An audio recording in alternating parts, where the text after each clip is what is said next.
locking in. VIVI, Karen, Proft. I think that's perfect. Like, I think that's perfect. I don't think they should have done Karen, Screaming Nemesis, but, you know, it is what it is. Like, it is what it is. I know a lot of people had Screaming Nemesis on their wish list, and I do think it's a pretty oppressive card. I didn't think Mono Red was that problematic, but, you know, clearly they thought it was problematic enough to get rid of. So, sure, what the hell? Let's see what they have to say. VIVI, so necessary. Proft's Memory is so necessary, because if you don't get rid of VIVI, the same deck is still going to exist without VIVI in it. Unfortunately, though, it does mean that Oculus is probably also dead, unless we're making like a blue-white Oculus deck, but okay. Brawl, historic pre-bans, Nadu banned, Hardfire Hero banned out of Pio is crazy. All right, let's see. Hello, howdy gamers. It's Karen. I'm a senior game designer. Welcome to the final ban restricted announcement 2025. In our summer announcement this year, we saw a number of cards banned in standard. In time since then, it's become clear that additional cards would be necessary in a couple formats. To that end, we've got a few different formats seeing changes today. A bunch of notes that speak to changes and tabled in digital formats. Lightly adjusted banning window. We plan to move forward we plan to move toward a more frequent announcement to adjust formats as necessary, and there will be more details on that coming before the end of the year. Okay, so that's good, because how long they waited this time around with months and months and months, we could never have again. So this is good. Moving forward, more frequent announcements windows. Okay, but we'll have to wait till the end of the year on this, I guess. In the meantime, happy to hand the microphone over to Jadine to speak to the changes to standard. All right, here we go. VIVI, Karen, Proft. All right. Center has been in poor shape for the past few months. Thank you! God damn it! Now, whose fault is that? Well, at least we're past the standard is flourishing shit. Okay, at least we're no longer flourishing. That's a good thing, y'all. That's good.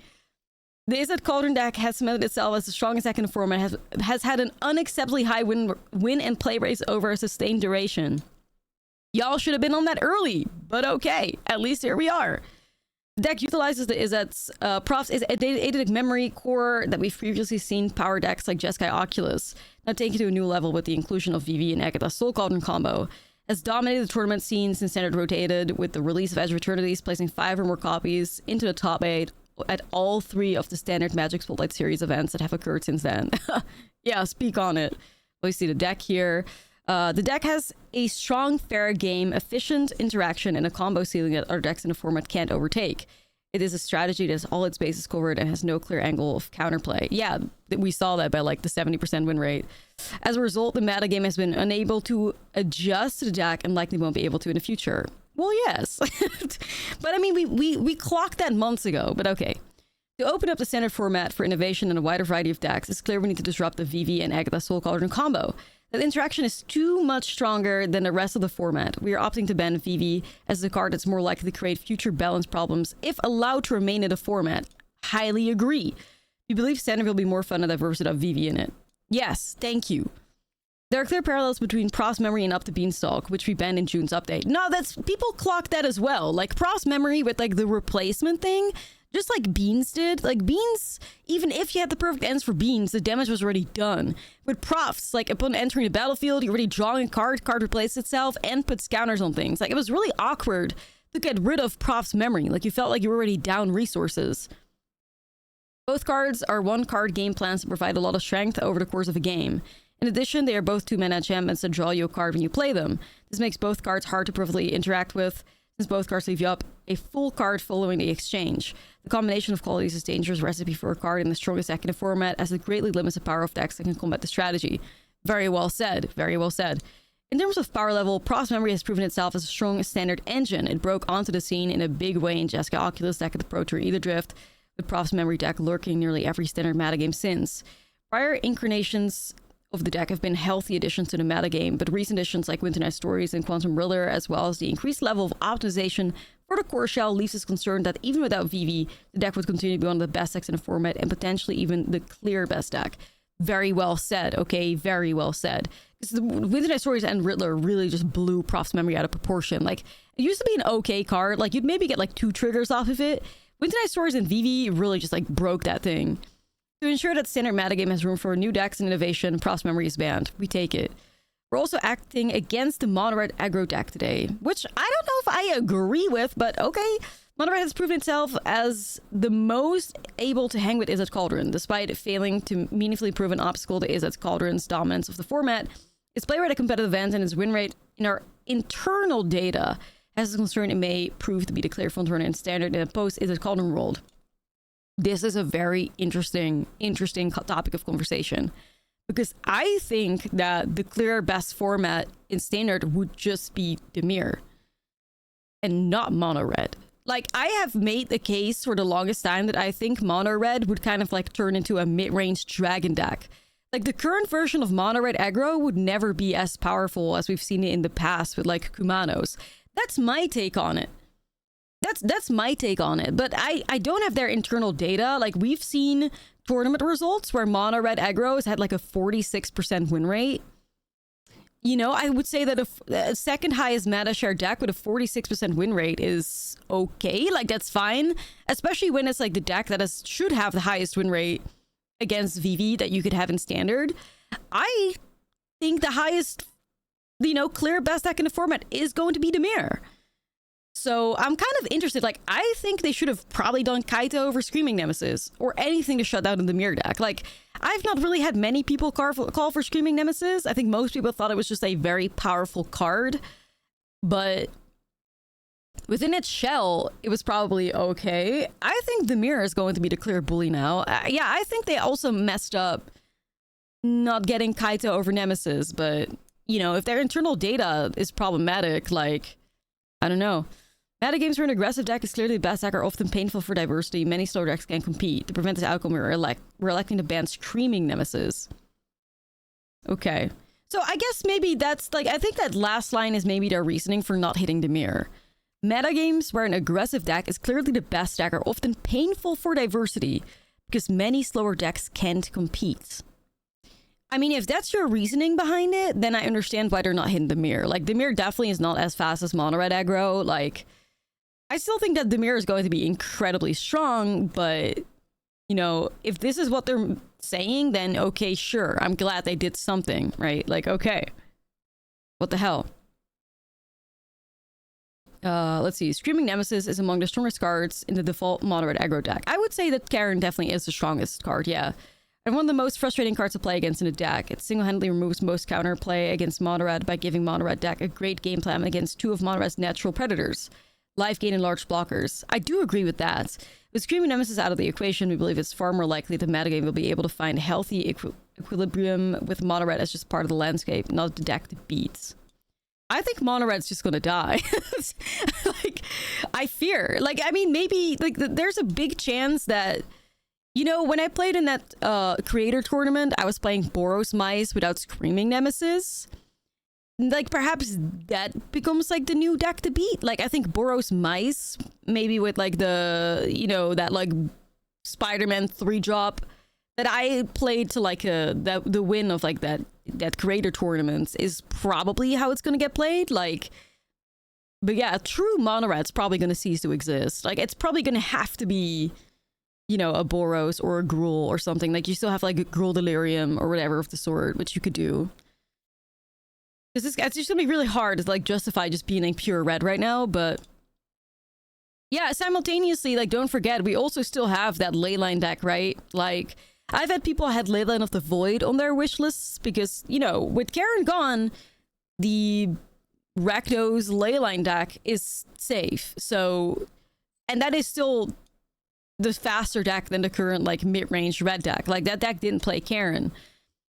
There are versions of mono red that forgo Screaming Nemesis, instead opting for cards like Leyline and Slickshot for a faster, more all-in version of the mono red deck. Despite such a deck winning the Magic Spotlight series in Baltimore a few weeks ago, I believe that the strategy is more inherently attackable than the versions of red that play Screaming Nemesis. Well, there they go. They answer it immediately. Okay, sure. I mean, if you say so, bruh. Like, if you say so, then fine. And if it's wrong, please do not let us wait for an additional like 3 months before you do something. I don't know. Like, if that's their reasoning, I don't know if I necessarily agree with hitting mono red instead of Dimir and hitting Karen instead of like something else. But also their reasoning I can see, and like they have more data than we do, so sure, Screaming Nemesis ban, okay. Let's see, learnings in the future. This may be the most important part. A common element in all three of today's standard bans is an emphasis on counterplay. We want standard to be a format where decks are strategically distinct, with a clear identity and the ability to do powerful things. Creating a healthy metagame in a world where decks have clear and powerful game plans means that those strategies need to have strong counterplay available. It is a failing of the format if there is a strong deck in the meta that doesn't have a good counter strategy available, which was fucking VIVI, by the way. Best deck in the format for months and nobody could beat it. Like, this philosophy underpins both our choices today and our card designs in the future. The philosophy of powerful decks with appropriate counterplay means we need to be careful with cards like Screaming Nemesis.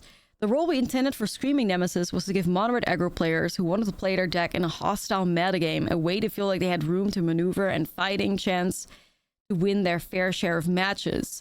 It succeeded at that job too well and instead denied players who wanted to attack mono red the ability to do so.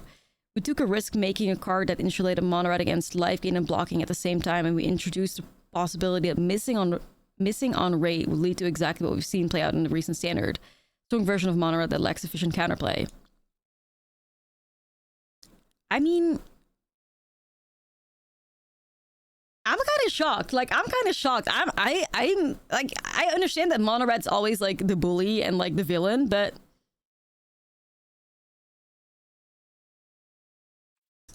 like, if we're so worried about life gain, what about Sunspine Links? Hello? Because that's still around, so I don't know, man. I don't know. I feel like they're blowing the gun too early on Karen. I really do. Well, yeah, I mean, Sunspine Links doesn't punish you, but Sunspine Links can punish you for playing a shitload of basic lands. But, like, I agree with what they're saying about the blocking element, for sure. Like, certain colors could not handle Screaming Nemesis. I agree with that 100%. Like I said it the other, like a couple of streams ago, where I said, like, you know, Screaming Nemesis reminds me a little bit of like the old Monsters Rage stuff, because it was just as bad to block. It's just as bad to block against a Screaming Nemesis than it is to block against like a Monsters Rage deck. Like, I do agree with that. Don't get me wrong, but I don't know. I don't think mono red is powerful enough at the moment. But I guess like they are looking into future and they have internal data that we don't have on standard on MTG Arena, perhaps, and they're seeing like problematic numbers. I'm still shocked that Dimir doesn't get hit though. Like, they should have added that on top of it. Like, if you ban Screaming Nemesis, okay, but I feel like something still needs to be added on top of that. Because it's gonna be clear, it's gonna be Dimir's world, like, it, yeah, I don't know. Okay.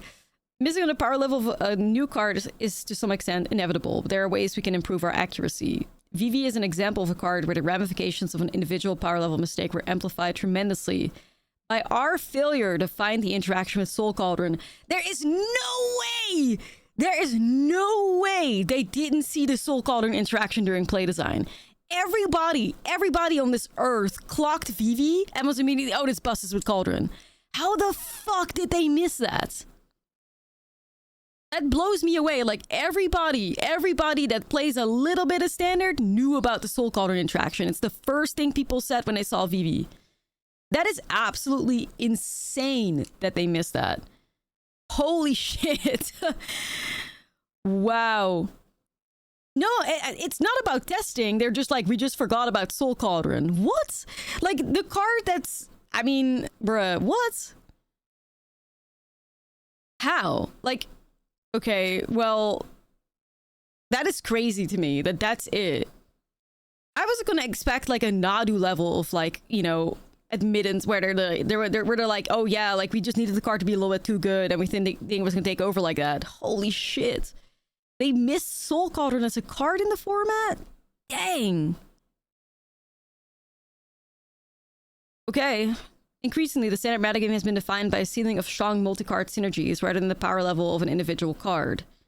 Adjusting to this is a design shift that is in progress and we still have room to grow. Interesting. At least they're honest. Nah, it's true. Like, at least they're honest. I do agree, but man, missing Soul Cauldron? Whoa. All right. Similarly, Proft's Memory is an example of a strong engine card where the ever-increasing density of strong interactions available in the format got away from us. We designed and tested Proft's Memory in Murders at Card of Manor Standard, a format where most of its powerful synergies didn't exist. That's true. We noticed this lack of options and made Steamcore Scholar in the same set to be a great card alongside Proft's Memory. Because there weren't a lot of strong synergies with Proft's Eidetic Memory, we felt comfortable printing it at a high individual rate. We thought the overall deck was a medium strength, but really fun. We particularly enjoyed that despite synergizing with card draw, it asked players to tap out on their turn to get full value. Our prediction was that it might show up here and there, but it was unlikely to be among the strongest decks in the metagame. See, I understand this. Like, I can understand this. At the time they designed Proft, like, they were just like, okay, you know, it's cute. And there was not much synergy with Profts at all, especially when they designed for Murders at that time. But obviously then they started printing a bunch of crazy cards with, like, I mean, they're mentioning FOMO here, Winter Night Stories, Rizzler, and then it goes crazy. Like, I understand it. You know, I understand this reasoning. This is insane, but I get this. And we were right. For that environment, it took 7 months into the release of Duskmorn and fear of missing out for the Proft Memory package to really cement itself as a key player in Standard. Yeah. As a new cards were released and the overall package became stronger, their experience of playing against the deck became less fun. For example, the addition of fear of missing out gave it access to bursts of combo damage that the versions we tested didn't have. The addition of the combo finish made the deck stronger and more punishing to play against. I do agree. Once we recognized that Proft's Memory had the capacity to be exceedingly powerful alongside creatures that draw cards and cheap spells that draw multiple cards, we should have considered how likely we were to make more of those cards in the future. In this case, the answer was extremely. In the future, this is a question we'll be asking for shipping similar engine cards at high rates. Okay, well, I'm glad you're taking responsibility for that. That's good. Like, this is actually, I'm very grateful that they are writing this in the first place. Like let's just be clear on that. A big fan of criticizing Wizards of the Coast, but I am so grateful that they're at least explaining things in an honest way. And they're also saying we will change in the future. Like, I do appreciate that. I really do. To close out the section on Standard, I'd like to acknowledge that this year's cadence for banned and restricted announcement has not been ideal, and competitive Standard suffered for it. Especially in the last 3 months. Crazy. And I'm still pissed. But okay, we still believe in our underlying Standard banned list update philosophy. And we're cooked. No. We want these updates to be predictable, and we want Standard format to feel stable. While our fundamental philosophy remains intact, we recognize that our execution this year costs pain, which we need to address. As mentioned at the beginning of the article, next year we'll be increasing the number of banned and restricted update windows. Well, that's a start. This will allow us the flexibility to respond quickly if the metagame ends up in a severely imbalanced state. Our bar for action in Standard remains high, but we do intend to intervene in situations like this where the format is clearly dominated by a single outlier deck with no clear angle of attack. As stated above, the next banned and restricted announcement will be on February 9, 2026. We'll be discussing these changes to our banned and restricted update windows on weekly MTG on November 11, so be sure to tune in. Okay, well, it's something, I guess. At least there's going to be more announcements, so fine. Yeah, like, at least if it's more frequent to the point we don't have to wait 3 months, like, I can be at peace with that, I guess. So, yeah. All right, well, interesting stuff, you guys. Interesting stuff. I do agree with these bans. I would have liked to see something from the Mirror out of it. And I would have probably preferred something from the Mirror over Streaming Nemesis. Doesn't mean that Streaming Nemesis isn't entirely, like, you know, probably does belong on this list. But I feel like the Mirror is missing. I feel like the Mirror has already been incredibly strong. Like, if you like look at the Standard meta game in the past couple of months, the Mirror was still a player. Not really so much in, like, the Spotlight series and stuff, but it was a lot in, like, NDO challenges and stuff. And I do think that a lot of the Mirror, this is factual based on statistics, was kept in check by VIVI. I think the Mirror is going to do an incredibly good job with VIVI out of the format and Mono Red out of the format to, you know, keep the entirety of the rest of Standard in check. Like, we already know that Dimir is going to be our best answers against combo decks, our best answers against control decks, and I think Dimir is also perfectly capable of hitting, like, a wide variety of other strategies. So, I don't know. I'm kind of worried about that, but we'll see. Like, we'll see. Or maybe Dimir is going to be the hero that's going to keep Standard in check. Who knows, right? Because it's really going to have to be Dimir against decks like Kona, against decks like Kavero. Thank you for the prime, appreciate it. That's really what Dimir's role is going to have to be, like perhaps keeping like the 4-color control decks and stuff in check. But I still think that Dimir would be strong even without like a Kaito in it, or even without like, you know, a Curiosity in it. But if their numbers don't line up that way, sure, but I hope we don't have to wait till February 2nd or whatever. But that's very much like doomstalking. Like at the moment, the previous numbers have shown that Dimir wasn't that strong, and I don't know, like we'll see. I would rather have Screaming Nemesis on here than not on here, even though I think that maybe they blew the gun a little bit too early. But then again, I would rather have that than them not doing it at all. So, okay, you know? I do think there's a couple decks that can tackle Dimir. Like, Dimir has always struggled with going wide, so, you know, something like a Band Cage, something like that new Simic mid-range, Simic aggro deck. You know, like, go wide strategies tend to be pretty good against Dimir. You know what deck's also good against Dimir? Simic Cookies. And we still have Cauldron, so hey, who knows?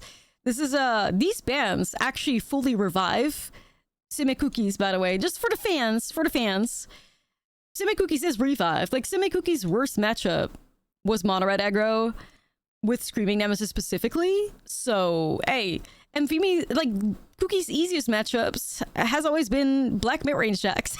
So, Simic Cookies tier 1 deck. That's all I'm saying. But yeah, okay, I'm glad they did VIVI. I'm glad they did Profts. You know, I'm okay with the fact they did Screaming Nemesis too. Like, I'm okay with it. Cool. All right. We're fine. We're saved. We're fine.